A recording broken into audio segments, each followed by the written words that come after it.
आज की defence news video में हेडलाइंस कुछ ऐसा है। आदित्य एल हेलो ऑर्बिट पर एंट्री कर चुका है। मालदीव्स टूरिज्म का हुआ क्राइसिस। भारत के प्रधानमंत्री के सोशल मीडिया फोटो को देखकर रसिया हर साल प्रोड्यूस करेगा 32,000 से भी ज्यादा drones. C-130J aircraft Kargil air strip पर किया अपना पहली बार नाइट लैंडिंग। 22 साल बाद भारत की डिफेंस मिनिस्टर यूके विजिट कर रहे हैं। पाकिस्तान की मीडिया फेक न्यूज फैला रहा है शिप हाईजैक को लेकर।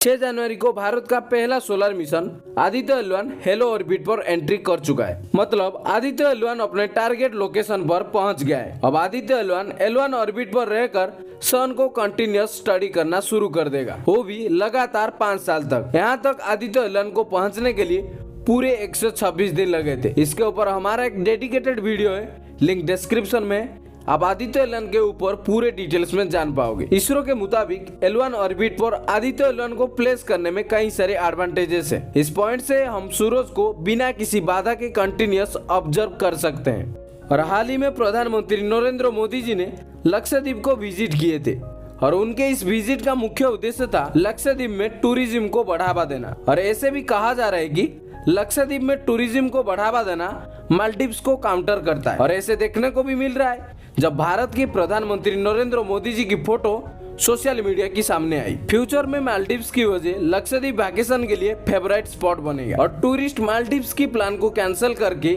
लक्षद्वीप वैकेशन के लिए प्लान बना रहे हैं। और इसको देखते हुए मालदीव्स की रूलिंग पार्टी के एक मेंबर ने एक रेसिस्ट कमेंट किया भारत को लेकर। रशिया की फर्स्ट डेप्यूटी प्राइम मिनिस्टर की तरफ से बताया गया है कि रशिया की योजना है 2030 तक हर साल 32,000 से अधिक ड्रोन को प्रोड्यूस करना, और जिसमें से 70% डोमेस्टिक इंडस्ट्री के थ्रू। और ये रशिया की अभी करंट प्रोडक्शन की तुलना में 3 गुना ज्यादा है। और साथ में ये भी बताया गया है कि रशिया 2030 तक $7.66 बिलियन अपने UAVs वाले पर नेशनल प्रोजेक्ट में इन्वेस्ट करेगा। और आप ये भी कह सकते हैं कि रशिया ड्रोन्स की मार्केट को डोमिनेट करने की पूरी तैयारी कर रहा है। इंडियन एयरफोर्स की तरफ से दी गई जानकारी के मुताबिक उनकी C-130J super Hercules transport aircraft अपने पहली बार कारगिल एयर स्ट्रिप पर एक नाइट लैंडिंग को सफलतापूर्वक परफॉर्म किए हैं। और इस एक्सरसाइज के दौरान इस एयरक्राफ्ट के अंदर इंडियन एयरफोर्स की special force unit Garud commandos भी शामिल थे। और कारगिल के high altitude advance landing ground में इंडियन एयरफोर्स की इस एयरक्राफ्ट की जो नाइट लैंडिंग है, तो ये रणनीतिक रूप से मेजर सेक्टर में इंडियन एयरफोर्स की ऑपरेशनल कैपेबिलिटीज को डेमोन्स्ट्रेट करती है।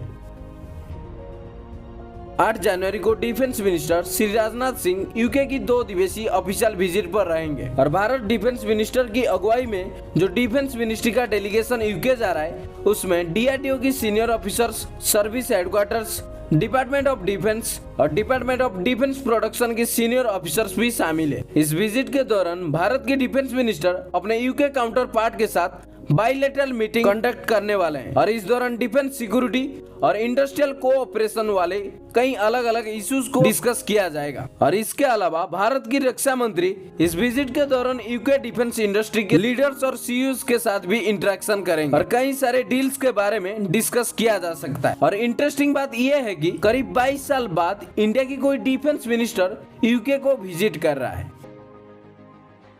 हाल ही में जो भी अरेबियन सी पर इंडियन नेवी ने हाईजैकिंग का प्रयास को नाकाम किए थे, तो नेवी के इस ऑपरेशन को लेकर पाकिस्तान की मीडिया में फेक न्यूज फैलाने की कोशिश किया जा रहा है। और वो ये दावा कर रहे हैं कि इंडियन नेवी का ये फॉल्स ऑपरेशन था, इस तरह के हाईजैक हुई ही नहीं था, ये बात हाइप क्रिएट करने के लिए किया गया है। पाकिस्तान के मुताबिक अरेबियन सी एक पायरेटेड फ्री जोन है, जैसे कि पाकिस्तान एक टेररिस्ट फ्री जोन है, पाकिस्तान पीसफुल नेशन है और पाकिस्तान की GDP सबसे ऊपर है, वैसे ही। तो ये था आज की डिफेंस न्यूज। ऐसे और भी defence news, update news, current affairs जानने के लिए हमारे चैनल को जरूर सब्सक्राइब करें और अपने दोस्तों के साथ शेयर करें। और जानते हैं इंडिया की पहचान।